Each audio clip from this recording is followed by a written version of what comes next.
Tollywood star జంట సమంత మరియు నాగచైతన్య విడాకులు తీసుకున్నట్లుగా ప్రకటించి ఇప్పటికే చాలా కాలం అయ్యింది. అయినప్పటికీ వీరిద్దరూ విడిపోయారు అనే నిజాన్ని ఇంకా అభిమానులు మాత్రం జీర్ణించుకోలేకపోతున్నారు. ఈ నేపథ్యంలో వీరి విడాకులకి గల కారణాల గురించి సోషల్ మీడియాలో బోలెడు పుకార్లు పుట్టుకొచ్చాయి. తాజాగా ఈ పుకార్లపై రియాక్ట్ అవుతూ నాగచైతన్య జవాబిచ్చారు. తన సినిమాల గురించి కంటే వ్యక్తిగత జీవితం గురించి వార్తలు ఎక్కువగా రావటం దురదృష్టకరమని అన్నారు నాగచైతన్య. కెరీర్లో నేను సాధించిన విజయాల కంటే నా వ్యక్తిగత జీవితం ఎక్కువగా హెడ్లైన్స్ లో నిలవటం నిజంగా దురదృష్టమని, మంచైనా చెడైనా నా జీవితం గురించి పంచుకోవాల్సిన విషయాలన్నీ చెబుతాను. విడిపోయినప్పుడు ఎవరి జీవితాల్లో వారు ముందుకు సాగిపోవాలనుకుంటున్నామని చెప్పాము. అంతకు మించి మా మధ్య జరిగిన ఒక్క విషయాన్ని కూడా నేను ప్రపంచానికి తెలియజేయాలి అనుకోవటం లేదు అన్నారు నాగచైతన్య.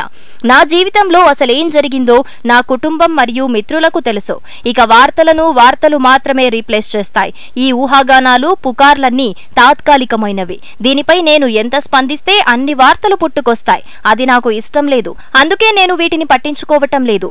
ఏదో ఒక రోజు ఈ పుకార్లకు ముగింపు పడుతుందనే నమ్మకం నాకుంది అని చెప్పుకొచ్చారు నాగచైతన్య.